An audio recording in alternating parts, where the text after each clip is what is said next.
Hello Margot, bienvenue.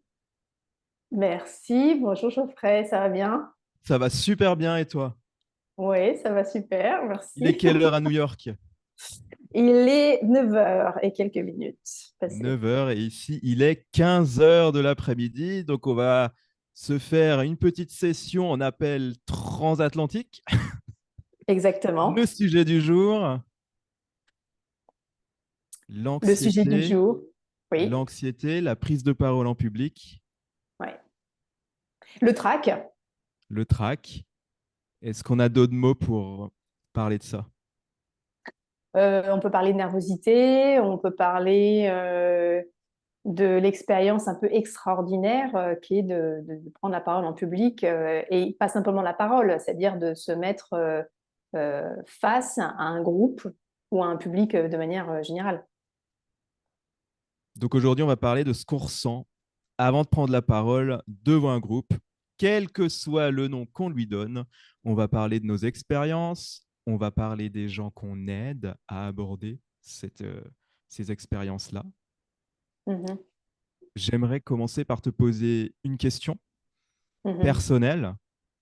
Ouf. Est-ce que tu peux nous raconter Oui. personnellement, pour Ouais. toi, un moment où tu as été confronté à cette peur de parler en public? Euh, oui, je vais prendre comme exemple un concert très particulier. C'était le 4 octobre, alors peut-être 2011 ou 2009. Là, j'ai un doute, mais peu importe. Euh, donc, je suis de formation classique, musicienne classique au départ. Maintenant, je suis actrice et je fais d'autres choses, mais artistiquement. Mais en tout cas, à l'époque, Nolwenn Leroy, qui était la chanteuse préférée des Français, je pense qu'elle doit être encore tout à fait au top, cherchait une harpiste classique pour sa tournée liée à l'album de Chez Cat et moi.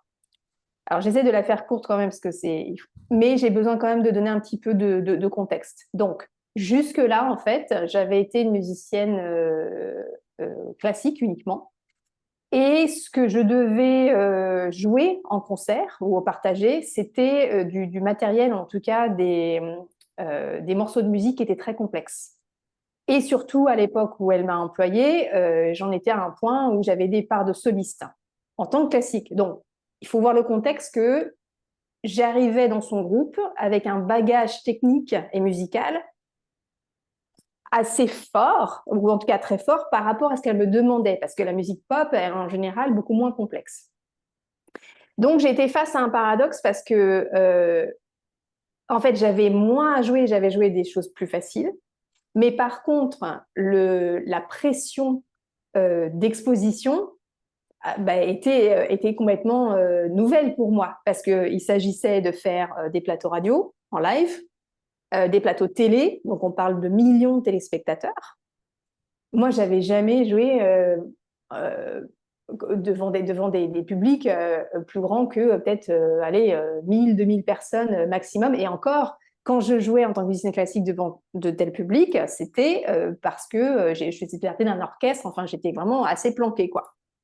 Bref, le 4 octobre arrive et en fait, dans les semaines de préparation, je m'aperçois de quelque chose et je me dis, il y a quelque chose qui tourne par rond parce que plus je me préparais et plus j'avais peur. Ouais. C'est-à-dire que les chansons que je devais travailler, il y avait trois, quatre accords. Elles sont magnifiquement faites, mais en tout cas, c'est très, très simple. Et en fait, je commençais, quand je me projetais en fait sur la scène de l'Olympia, parce que c'était quand même la scène de l'Olympia, donc une salle assez mythique, avec la chanteuse numéro un préférée des Français, etc. En fait, tout devenait problématique. C'est-à-dire la moindre note devenait problématique. Je me disais, ah mais si je fais une faute ici, si je fais une faute là, ah mais si je joue pas le bon accord. Et des questions que je m'étais jamais posées auparavant. C'est-à-dire qu'en fait, ça n'avait pas de fin. C'est-à-dire plus j'avançais, plus mon trac augmentait et plus tout devenait problématique. Et qu'est-ce qui s'est passé? En fait, je me suis tellement préparée que j'en suis arrivée en fait à me transformer en machine. J'étais devenue une machine. Et le jour de la performance, je suis arrivée sur scène, je ne sentais rien, je m'étais coupée de mes émotions pour ne pas ressentir le trac. j'ai fait mon boulot, c'est-à-dire que j'ai joué et de l'extérieur et même, enfin, de constat, en fait, j'ai pas fait de fausses notes, je me suis pas plantée, je me suis pas arrêtée, j'ai pas eu trop de mémoire, etc.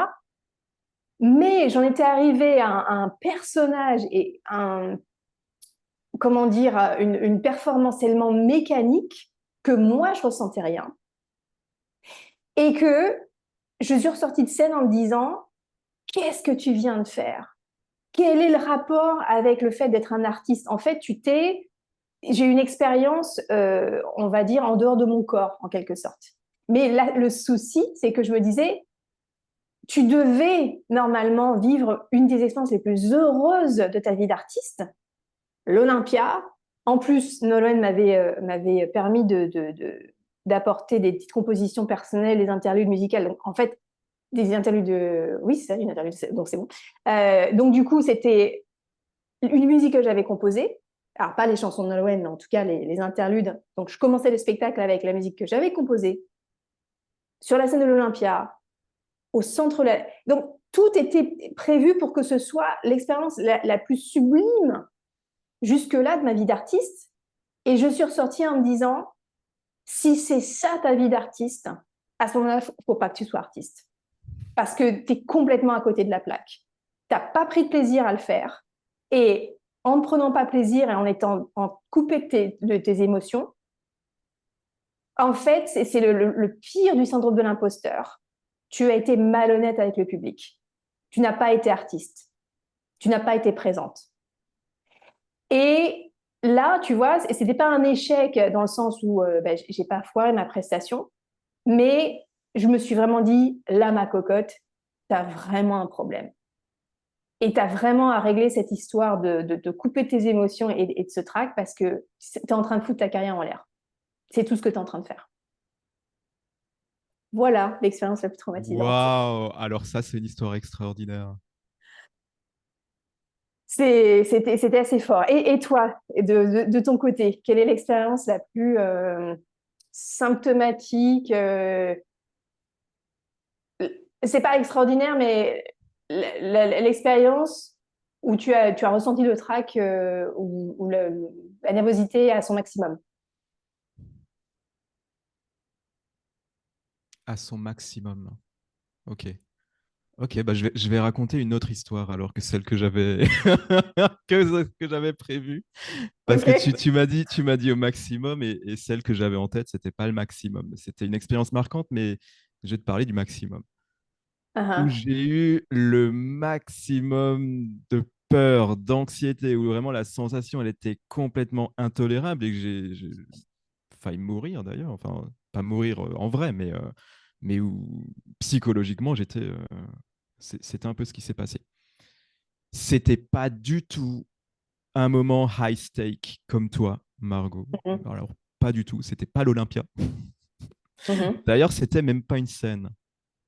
C'était un challenge que je me suis donné. J'aime bien me donner des challenges pour dépasser mes peurs et c'est ce qui me permet de grandir et c'est quelque chose que j'ai commencé il y a quelques années. Et le challenge que je m'étais donné à ce moment-là, c'était de déclamer un discours dans la rue. Alors, au moment où j'y ai pensé, juste en y pensant chez moi, j'ai commencé à sentir cette montée d'adrénaline et cette sensation qui monte dans le bas de l'estomac. Et au moment où j'ai commencé à ressentir cette sensation, je me suis tout de suite dit, bah, c'est ça. Moi, je recherche ces sensations-là parce que je sais que c'est dans ces moments-là qu'il y a le plus d'enjeux et que toutes les fois où j'ai suivi cette sensation, c'est ce qui m'a fait grandir le plus. Mhm. Alors, j'ai commencé à écrire un discours sur mon ordinateur et j'avais appelé ça C'est possible de se libérer de ces chaînes. Et j'avais choisi ce titre parce qu'ayant été extrêmement timide dans le passé, des challenges d'aller vers les autres, de monter sur scène, de parler de ce que je ressens, j'en ai fait plein. Et je sais à quel point ça nous libère et à quel point ça change toute notre vie quand on est capable de faire ces choses-là. Alors j'avais décidé d'en parler, mais au milieu de la rue. J'ai écrit ce discours et je suis allé dans la rue la plus touristique de Strasbourg Mhm. et j'avais ma feuille en main. Et là, je me suis dit, bon, maintenant que tu es là, Alors bien sûr, la pression, elle monte encore plus, encore plus, encore plus. Et évidemment, je me suis dit, c'est aussi possible de ne pas le faire. C'est aussi possible de rentrer chez moi maintenant. Mais comme j'ai fait tout ça juste pour le challenge, j'ai dit, bon, bah, je le fais. Et j'ai crié ce discours, je l'ai gueulé dans cette rue. Je pense que je suis passé pour un fou. Mais ça, c'était pas grave parce que ça fait partie du challenge de me dire, bon, bah, finalement, si tu fais pas les choses par peur de passer pour un fou, est-ce que c'est une bonne raison? Alors, je l'ai quand même fait, j'ai crié ce discours et la pression était à son maximum. Je pensais vraiment, j'avais l'impression de faire une erreur fatale en disant comme s'il y avait un enjeu énorme à dire un discours dans la rue où peu de chances qu'on se fasse reconnaître par qui que ce soit, mais quand même, c'était psychologiquement, c'était l'idée que j'en avais. Et d'aller jusqu'au bout. Parce qu'une fois que j'ai dit la première phrase, je me dis, bon, bah, là, il n'y a plus de retour en arrière possible. J'avais pas envie de dire les deux premières phrases et de m'arrêter. Alors, je me dis, on va crier jusqu'au bout. Et c'est ce que j'ai fait. Et quand j'ai fini, là, j'étais dans un état. Je ne sais pas comment je peux décrire ça, mais enfin, j'ai un état d'excitation, sur les nerfs, mais total. J'étais même plus vraiment là, en fait, j'étais autre part. Et ça, c'était le moment le plus. Ouais, c'était celui où j'ai eu la plus forte sensation d'anxiété. Ça m'arrive de temps en temps, quand je parle en public, d'avoir cette sensation-là, mais aussi forte, c'était la première fois. Par contre, maintenant, je sais que je peux le faire, même si la sensation, elle est forte comme ça. Et ça n'a pas de prix. Je crois que c'est ça le plus important quand on arrive à dépasser l'anxiété de parler en public ou même dans un autre domaine, c'est qu'une fois qu'on l'a fait une fois, le travail est fait. On sait qu'on peut le faire. Ce que j'apprécie énormément dans ton récit, c'est que tu parles de sensations de mort. Et effectivement, le trac, on l'appelle comme on veut, mais on va simplifier peut-être en parlant de trac, parce que c'est commun aux artistes, c'est commun aux public speakers. C'est une phobie. C'est-à-dire qu'on a vraiment l'impression, quelque part, qu'on va mourir en s'exprimant en public. Et ça peut être d'ailleurs à des niveaux très différents. Ça peut être comment dire, un petit trac comme un grand trac, mais c'est la même nature. Et c'est en ça que c'est complètement dingue, parce que c'est une peur irrationnelle. On ne va pas mourir si on prend la parole en public. Mais on a peur de mourir de honte, par exemple, ou alors de tellement blesser son ego en se disant mais c'est nul ce que je fais, ou des gens vont penser que c'est nul ce que je fais, que ça rentre dans la catégorie de la phobie. Et c'est en ça que quand on commence à comprendre qu'on ne peut pas apporter, enfin en tout cas que la peur n'est pas rationnelle, la nervosité n'est pas rationnelle, c'est là qu'on peut vraiment la traiter et la transformer en force. Mais ça, certainement on en parlera un petit peu plus tard dans la conversation. Mais toi, Margot, qu'est-ce qui a fait que tu as affronté cette peur-là? Est-ce que tu as une raison particulière? Moi, j'en ai un petit peu Écoute, parlé. Moi, c'était le challenge et j'avais pas envie de me laisser diriger par cette peur. Et toi? Écoute, là, ça va être, tant mieux, ça va être légèrement plus court par rapport à ma réponse. Je crois que j'en ai déjà je l'ai un petit peu abordé tout à l'heure. C'est que j'avais pas forcément le choix. En fait, en étant artiste, tu te confrontes de nature au trac. C'est-à-dire que c'est quelque chose qui est beaucoup plus admis dans le monde artistique que dans le monde du business ou dans le monde du corporate. Euh, les artistes savent que à partir du moment où ils s'exposent sur scène, va y avoir une part de trac. Donc, ça fait partie, si tu veux, du métier. C'est parfaitement accepté. Et là, en particulier, quand je te parle de du 4 octobre, soit 2011, soit 2009, peu importe, encore une fois, j'avais accès à ce qui devait être l'une des des plus belles expériences de ma vie professionnelle. Donc, je devais accepter.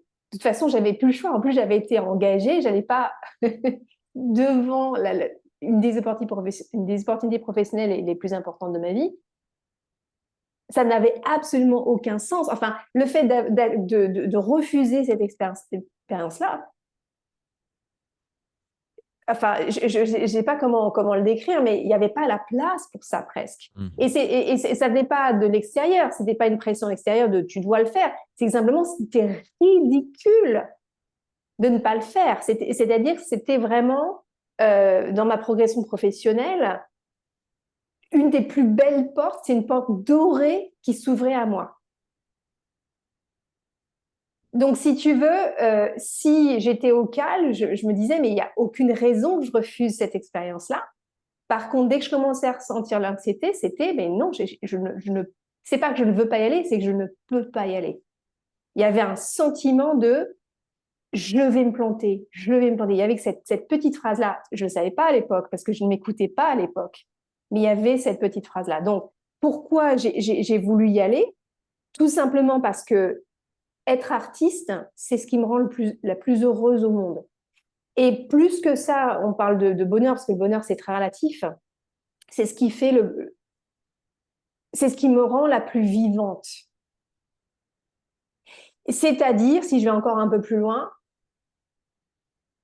être artiste, c'est-à-dire être sur scène, c'est ce qui me donne, c'est ce qui fait, c'est ce qui me dit, la vie vaut d'être vécue. C'est à ce point-là. Est-ce que tu penses que ce serait aussi l'image que tu en aurais si tu avais pas du tout cette sensation, s'il n'y avait pas de trac? Oui, c'est complètement indépendant. Si tu veux, maintenant, l'analyse que j'ai, c'est que le trac, c'est quelque chose de très utile. Si on lutte contre, on perd en talent et en potentiel. Si on travaille avec et si on arrive à l'acclimater, c'est pas l'acclimater, c'est comme le petit prince, si on arrive à l'apprivoiser, L'apprivoiser, ouais. c'est un catalyseur. C'est-à-dire que ça va décupler notre talent et décupler nos possibilités. C'est-à-dire que la scène, c'est soit un cercueil, enfin, je te parle de la scène ou en tout cas de l'espace où tu vas prendre la parole, où tu vas t'exprimer, c'est soit un cercueil, si tu luttes contre le trac, soit un catalyseur qui va faire que tu vas donner 10 fois plus que ce que tu donnes dans ta chambre, dans ton bureau ou l'espace privé. Et donc, dans ce cas-là, tu peux l'utiliser Complètement. C'est pour un catalyseur.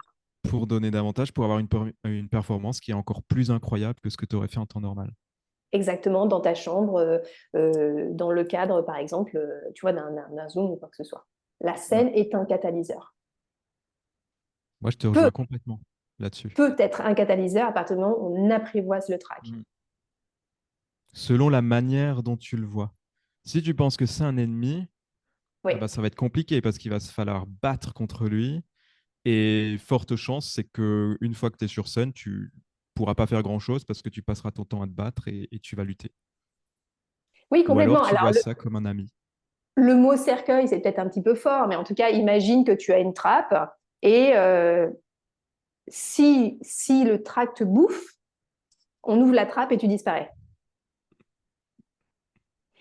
En revanche, si on utilise ce track-là pour nous dire quelque chose, pour nous apporter une information cruciale et pour nous guider dans notre présentation, là où c'est le plus important, ou là où les éléments clés ou les idées clés vont avoir le maximum d'impact, alors là, je ne dis pas que c'est magique, mais c'est extraordinaire. On vit une expérience qu'on n'aurait jamais vécue si on n'avait pas passé le mur du track.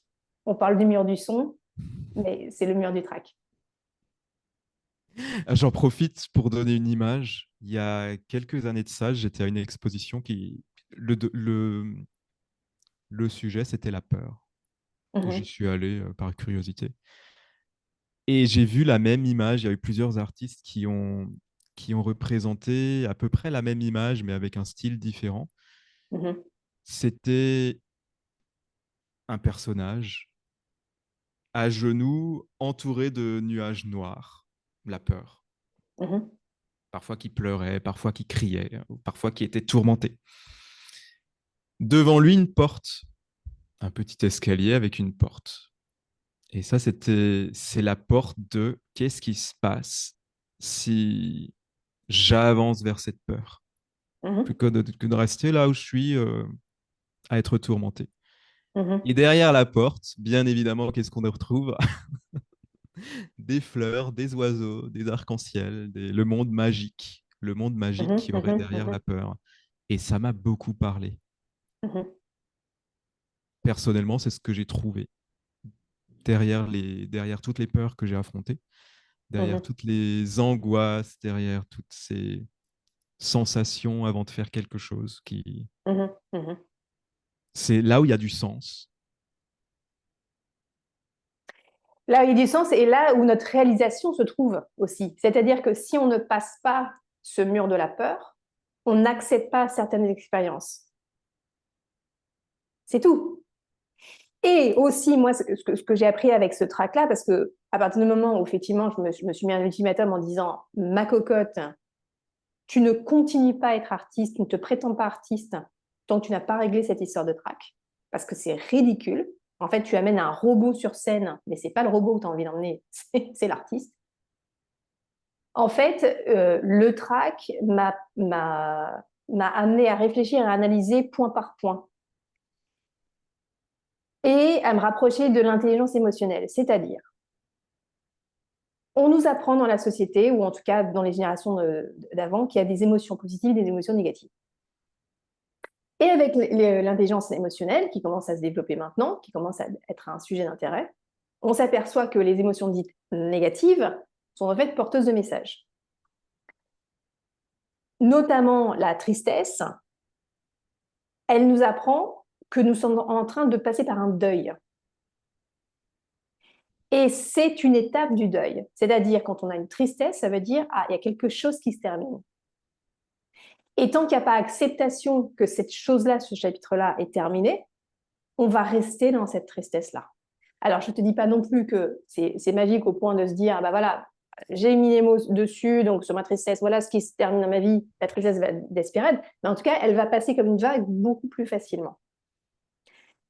Donc, qu'est-ce que ça veut dire? Ça veut dire que le trac, moi, m'a appris que derrière cette peur viscérale, il y avait un désir viscéral. Et qu'en parlant de traverser ce mur de la peur, si moi, je fais le choix de me dire, au lieu de focaliser mon attention sur cette peur et d'aller vers un cercueil, vers cette trappe-là où je disparais en tant qu'artiste, où mon artiste disparaît, si je me focalise et je reverbalise et je reformule vers voilà ma peur, mais voilà mon désir, et de le définir assez précisément, à ce moment-là, je vais passer le mur de la peur. Et à ce moment-là, je vais aller dans un territoire. Donc, ce track-là, c'est un trou noir en quelque sorte. C'est une porte, c'est clair, qui, moi, m'a appris une meilleure connaissance de l'intelligence émotionnelle. Et d'autre part, à utiliser le track comme un indicateur. C'est un guide. Il me guide maintenant dans mes spectacles. Et quand tu t'aperçois que tu peux utiliser ce track-là comme un guide, tu récupères ton pouvoir, tu récupères ta puissance. Et tu récupères ton pouvoir créateur, c'est-à-dire je décide que je vais donner plus de poids à mon désir plutôt qu'à ma peur. C'est ma décision, c'est mon pouvoir créateur. Donc si tu veux d'être bouffé par le trac en me disant ça va me coûter ma carrière, mais plus que ma carrière, ça va me coûter ma vie entière parce que finalement, moi, je ne voyais pas quel autre métier je pouvais faire. C'est tellement fort quand tu trouves ta vocation, quand tu trouves ta mission, que si ça ne marche pas à cause du trac, tu te dis, mais sérieusement, qu'est-ce que je vais faire, quoi? Oui, je peux faire de l'argent, je peux gagner de l'argent en étant assistante dans un bureau n'importe où. Oui, je peux le faire. Mais moi, je vais me sentir mourir à l'intérieur. Donc, si tu veux, j'avais pas trop le choix et je remercie le track, si on le personnifie, tous les jours aujourd'hui parce que je me dis, mais si je n'avais pas eu ce track-là, je serais passée à côté du sens de tout et surtout du sens de ma carrière. Waouh, waouh. C'est à ce point, ouais. Et c'est la même chose pour moi. Toi, tu savais que tu voulais être artiste avant. Mhm. Et le track, c'était ce qu'il y avait entre toi et ton rêve. Dans mon cas, je ne savais pas ce qu'il y aurait derrière la peur. J'ai commencé à y aller parce que je voulais pas que mes choix et ma vie soient décidés par des peurs. C'était, pour moi, si tu veux choisir, si tu veux que ce soit vraiment un choix, ce que tu fais, Mhm. il faut que tu puisses être certain que tu puisses le faire. Parce que sinon, tu choisis sûrement l'autre chemin pour éviter la peur qu'il y a sur le. Donc je me suis dit, on va voir ce qu'il y a derrière la peur. Parce qu'une fois que je saurai ce qu'il y a derrière, là, ce sera un vrai choix. Je saurai s'il faut aller à droite ou à gauche. Mais j'avais aucune idée de ce qu'il y aurait. Et des années, maintenant des années plus tard, j'en ai fait ma mission, finalement. Maintenant, j'aide les gens à parler en public. Et j'aurais jamais pensé que j'en arriverais là un jour. Mhm. J'avais même pas d'indice par rapport à ça. Et ça a été vraiment en choisissant de suivre cette peur et de voir qu'à chaque pas, j'en retirais une énorme satisfaction. C'est pas juste au bout du chemin. C'est ça qui est beau quand tu dépasses tes peurs. Là, ce dont on parle, Margot, c'est pas affronte tes peurs et dans 10 ans, tu auras une super vie. Mhm. Mhm. C'est affronte ta peur demain et dès demain, et dès demain, vis ce que c'est que de te sentir en train de réaliser ta propre histoire, ton propre chemin. Et c'est ça qui est beau, c'est que le chemin en lui-même, chaque pas est magique. Et c'est pas la promesse de d'affronter ses peurs pendant des années et des années pour au final peut-être vivre quelque chose de chouette. Je suis tout à fait d'accord avec toi parce que j'ai compris justement par ce track que la confiance était un muscle. C'est pas une destination, mais c'est pas non plus un programme qu'on a au départ. C'est-à-dire que notre chemin de vie, c'est de se faire justement des défis progressivement de plus en plus grands pour construire cette confiance. C'est-à-dire qu'on perd sa confiance en soi quand on dit non à l'expérience qu'on a en face de soi. Parce qu'on ne se sent pas prêt. Mais on va jamais se sentir prêt. Un artiste, il se sent jamais prêt. C'est ça ce que j'essaie de dire à mes clients, c'est-à-dire n'attendez pas de vous sentir prêt pour vivre l'expérience parce que c'est en vivant l'expérience et c'est en affrontant cette peur. Alors après, il faut choisir ses peurs et choisir ses batailles, on est bien d'accord. On ne va pas passer de rien à tout du jour au lendemain, mais en étant stratégique dans sa progression, non seulement on est de plus en plus apte, et on le fait de plus en plus rapidement, de passer ce mur de la peur, mais en plus, c'est ce que tu dis, en fait, on se réalise à chaque opportunité, on se réalise un peu plus et on gagne en confiance en soi. Donc, c'est un chemin, c'est fait, c'est prévu pour être un chemin et pas une destination. Mais on a deux choix. Soit on aborde ce chemin en souffrance, soit on aborde ce chemin en se disant, en fait, j'ai les règles du jeu et je peux décider du curseur à chaque fois. Yes. Est-ce qu'on pourrait donner un exercice ou quelque chose d'actionnable aux gens qui nous écoutent pour éviter qu'ils repartent de cette discussion en se disant, en fait, ce qu'ils nous ont dit, c'est qu'il Mhm. suffit de faire ce dont on a peur de faire, ce qui peut sembler un peu facile de le Non, dire. oui, C'est non. facile à dire, Oui, mais c'est oui. peut-être difficile à appliquer. Qu'est-ce qu'on pourrait leur donner comme conseil actionnable?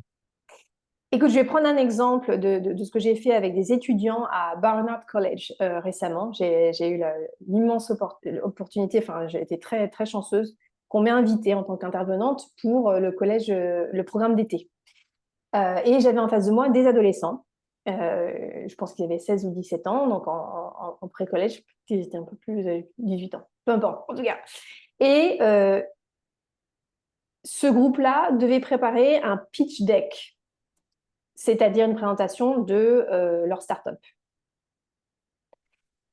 Et par rapport à une présentation quelle qu'elle soit, je vais donner un exemple tout à fait concret. La personne qui va recevoir votre présentation, ta présentation, ne va pas retenir plus de 3 éléments. C'est des sciences neurologiques, on a une mémoire de poisson, tous, les uns et les autres. Donc du coup, on ne va être marqué que par 3 éléments maximum.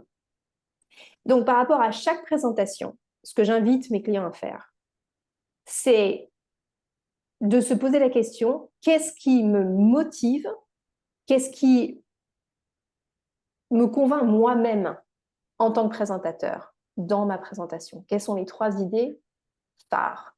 Et ces 3 idées, de les répéter comme un artiste, de les répéter à voix haute en disant, voilà mon idée phare numéro 1, voilà mon idée phare numéro 2, voilà mon idée phare numéro 3. Et ça, c'est tout à fait concret parce que quelle que soit la présentation que vous allez faire, que tu vas faire avec ces 3 idées, au moment où tu vas t'entendre les dire, ça va être tes bornes en fait de sécurité. Si tu prépares une présentation en te disant voilà mes 3 idées clés et si j'arrive à les exprimer, j'aurai accompli ma mission. C'est là où tu vas avoir un sentiment d'une part, c'est accessible parce que 3 idées, tu peux les retenir. Tu peux te perdre dans ta présentation, tu vas pouvoir toujours y revenir. Donc, tu peux te permettre de perdre le fil de ta présentation. Tu es sûr que quand tu sortiras de la scène ou que tu sortiras de l'espace où tu auras pris la parole en public, l'essentiel aura été dit. Voilà. Ok, yes. Donc ça, c'est comment, que dire, qu'est-ce qu'on dit quand on parle devant un public. Ouais. Ok, de mon côté, je vais donner un exercice ou plutôt une manière de voir les choses pour dépasser ses peurs. Je crois que tu l'as mentionné. C'est pas à pas. Ça sert à rien de faire face à une peur énorme tout de suite. On peut le faire, mais c'est pas forcément utile. Par Mhm. contre, faire des petits pas, c'est tout aussi efficace. Donc, si tu as peur de parler en public, si tu as peur de...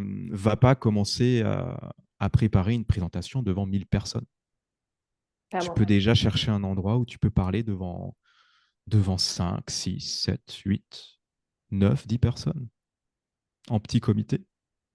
Tu peux aller dans un événement et demander à l'organisateur si tu peux te présenter devant les gens pendant 2 minutes parce que tu as envie de dépasser cette peur-là. Donc, c'est Mhm. toujours important de trouver une étape, quelque chose qui fait peur, mais sans que ce soit paralysant. Parce que l'idée, c'est de muscler ce fameux muscle. Et Mhm. si on Mhm. commence par soulever 100 kilos, On se fait plus de mal. chances de se faire mal, Ouais. d'être déçu. Mhm. Alors que si on commence plus petit, mais qu'il y a quand même une peur, là, le courage est là. Mhm. Ouais, absolument. Et ça donne un momentum où on a envie de continuer. Parce qu'une fois qu'on est parti et qu'on commence à ressentir la satisfaction et les bénéfices de faire ça et le changement d'image de soi. Parce qu'on passe de Mhm. la Mhm. personne qui évite de faire des choses par peur à la personne qui choisit d'aller contre ses peurs, même si c'est difficile, parce qu'elle a elle a envie de dépasser ça, elle a envie de grandir, elle a envie de se dépasser et de se réaliser. ça Ouais. change complètement l'image qu'on a de nous-mêmes. Et pour ça, Ouais. il ne faut pas forcément faire des choses incroyables, mais Mhm, commencer par mhm. les petites choses qui nous font peur. Tout à fait d'accord avec toi. Ouais, ouais, absolument. Margot, pour terminer cette discussion, Oui. j'aimerais te demander avec qui travailles-tu et comment est-ce qu'on peut travailler avec toi? Oui. Alors, il y a sur mon site web un lien Calendly pour prendre rendez-vous pour se rencontrer, hein. Je mets à disposition des séances de 20 minutes de rencontre pour savoir quel est le contexte euh, et comment travailler ensemble. C'est vraiment une rencontre de 20 minutes complètement gratuite. Et ensuite, je propose des packages de 3 sessions qui sont utilisables sur 6 mois. Parce que chacun a sa vitesse et chacun aussi a ses défis et ses opportunités de prise de parole. Donc, ce sont des sessions, si tu veux, où on fait de l'analyse et de la mise en pratique. Il y a il y a les deux approches en fait. Et ces séances peuvent être reprises coup sur coup, dans un temps très court, ou alors espacées pour justement avoir le temps d'expérimenter. Avec qui je travaille en général, ça, c'est la vie qui m'a amené à ça parce que j'ai un intérêt pour la technologie et j'ai un intérêt pour la finance de manière personnelle. Donc, j'ai eu la chance de commencer mes ateliers avec ces communautés-là et aussi des communautés de femmes entrepreneurs. Donc, en gros, si tu veux, j'ai des gens dans la finance, dans la tech, des femmes dans l'entreprise qui sont pardon, auto-entrepreneurs et freelance, et aussi des startups qui veulent préparer leur pitch deck avec moi. J'ai tout ce panel de communautés. Ok, Et toi? yes. Alors, pour le coup, moi, je suis spécialisé dans la tech. J'ai un background tech. J'ai été développeur, freelance, consultant pendant plus de 10 ans. Je travaille exclusivement avec des gens de la tech. Ça peut être des consultants, ça peut être des CEO qui ont un background technique et qui veulent davantage avoir plus de facilité à dire ce qu'ils font et à raconter des histoires pour intéresser et pour dire en quoi ce qu'ils font, c'est important. Mhm. De la même manière que toi, j'ai un lien vers mon calendrier sur mon site internet geoffreyhuc.com où vous pouvez réserver un appel de 30 minutes gratuit avec moi. La manière dont je travaille habituellement, c'est que pendant l'appel, on discute de là où vous en êtes et je vous donne les 1 ou 2 actions ou tips qui, si vous les appliquez dans votre situation actuelle, vous donneront les plus grands résultats. C'est un peu quels sont les leviers qui actuellement vaudraient le coup d'être tirés. Et voilà. Bah, c'est super. Bah, en tout cas, merci beaucoup pour cette conversation. Merci à toi, Margot. C'était super cool. J'espère que les personnes qui vont nous écouter vont pouvoir prendre déjà des éléments et les mettre en pratique. Et je pense que voilà, ils peuvent nous joindre sans problème s'ils ont des questions, même une question par email, c'est tout à fait possible aussi. Ah, et n'hésitez pas à commenter cette vidéo, à poser les questions que vous vous posez et qu'on n'a pas Directement, voilà, répondu, ou d'autres exactement. sujets dont vous aimeriez bien entendre parler. Super. Margot, Belle fin bonne de journée journée. à toi. À Merci, plus. Geoffrey. À Bye plus. bye. Bye.